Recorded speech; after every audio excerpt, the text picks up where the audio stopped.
mengapa saya nak ulas Perdana Menteri, mengapa sidang Parlimen itu penting. Perdana Menteri menyebut, kita mesti segerakan. Jangan tunggu nak bahas atau debat. Saya setuju. Persidangan Parlimen itu bukan untuk melengahkan. Semua keputusan, malah pakej rancangan pertama sebelum Parlimen bersidang, kita memberi sokongan. Kita tak kata ini tertakluk pada perbahasan. Cuma kita kata harus disusuli dengan perbahasan. Kita belanja setakat ini 5% daripada keluaran KNK. Ya. Singapura 20%. Australia 10%. Singapura adakan perbahasan Parlimen. Tidak menjejaskan program. Australia, Canada, House of Commons, UK adakan perbahasan. Tidak melengahkan. Kita pun begitu. Apa sebabnya? Sebab ada beberapa angka, data, program harus dibahaskan. Parlimen ini harus dimanfaatkan untuk mendengar hujah seperti yang kita dengar daripada berbagai pihak untuk betulkan. Saya bagi satu angka saja untuk petang ini. Kekuatan ekonomi kita itu 1.6 triliun ringgit satu tahun. Ya. Kalau dikira 2 bulan, 133 bilion. Yang kita masukkan dalam seluruh pakej rancangan ini, kita boleh cerakin dan pertikai beberapa aspek yang dipersoalkan. Yang diluluskan itu tidak sampai 300 bilion. Maknanya, kalau kita ambil angka ini pun, bermakna suntikan itu harus ditambah. Pakej itu tidak mencukupi. Paling maksima boleh mampu bertahan ekonomi 3 bulan. Maka kita usulkan supaya suntikan dana untuk merangsang semula ekonomi dan juga social safety nets itu ditambah. Jadi bukan kita menentang. Selama ini pun beberapa kenyataan awal kami dan saya sendiri menyokong inisiatif yang dibuat, yang diumumkan oleh Perdana Menteri.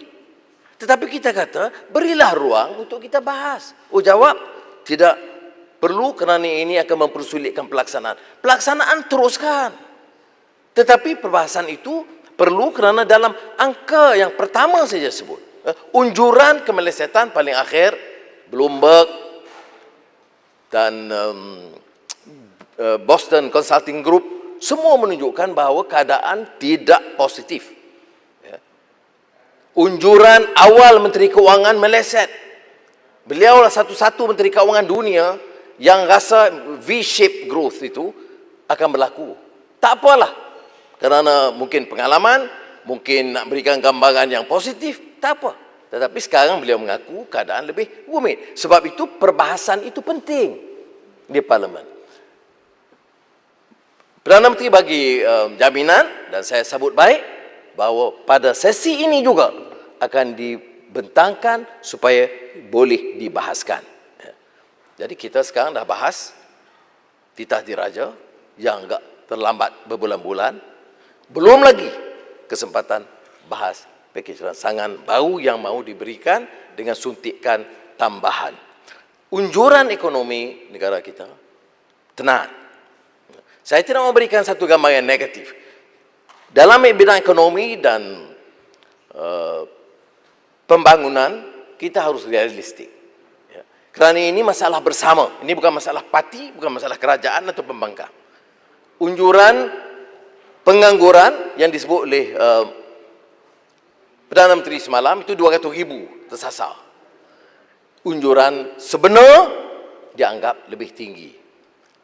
Dan kalau ini sahaja yang kita bicara soal pengangguran ataupun orang yang hilang pekerjaan, tak termasuk apa yang disebut angka ini daripada Jabatan Statistik dan juga Perkeso, tidak termasuk yang diberi cuti tanpa gaji. Tuan Speaker, yang diberi cuti tanpa gaji itu effectively tak ada kerja. Cuti tanpa gaji. Kalau sebulan okey, 2 bulan, 3 bulan, 4 bulan itu menjadi masalah keluarga. Dan saya percaya ahli-ahli Parlimen dari semua parti tahu bila kita turun ke bawah, masalah itu, derita rakyat, kesempitan hidup itu real. Sebab itu, parlimen itu harus dimanfaatkan untuk membahaskan ini secara yang teliti, kerana seperti mana saya sebut, peruntukan 5% itu tidak cukup. Ya. Mesti ada suntikan lebih. Cuma Menteri Kewangan harus jelaskan dari mana. Menteri Kewangan jawab, dari ekosistem keuangan negara. Ini bukan jawapan, Yang Mohd Menteri. Ya, jawapannya itu harus spesifik. Menteri Kewangan, karena rakyat harus tahu, ahli parlimen harus tahu dari mana, dari ekosistem. Ya. Itu tak payah menteri jawab. Saya boleh minta ketua kampung DPD boleh jawab. Cuma dia jawab istilah lain lah. Dia kata dari sumber negari atau sumber tempatan. Dia tak kerti istilah ekosistem itu. Ya. Jadi ini yang memerlukan pembentangan yang lebih teliti oleh Menteri Kewangan. Kemudian perbahasan yang lebih menyeluruh. Kerana sumber itu pada pendapat saya, kalaupun luar daripada ekosistem tak ada masalah. Defisit ditambah tidak jadi masalah. Kita dalam keadaan biasa, Tuan Dan Ketua, sangat keras menentang menurunnya defisit. Tetapi dalam keadaan kegawatan ekonomi dan COVID-19 yang melanda, defisit itu bukan boleh diambil perkiraan. Kehidupan rakyat, kemiskinan, makanan mereka, keperluan kesihatan mereka, pendidikan mereka, itu harus utama daripada defisit. Kemudian kita nak tahu cerakit, dibantu siapa? Siapa yang dapat bantuan ini? Siapa yang dapat paling banyak pengaruh? Kerana kita ada pengalaman negara kita ini. Selalunya bila dibantu korporat besar-besar dulu. Jadi peringkat awal umum pengumuman Perdana Menteri, saya sambut. Sebab diberikan perhatian kepada golongan berpendapatan rendah atau yang menganggur. Tetapi bila datang ke peringkat kemudian ini, nampaknya perbincangan-perbincangan itu telah menjurus kepada kelompok yang maha kaya. Saya tidak bersetuju.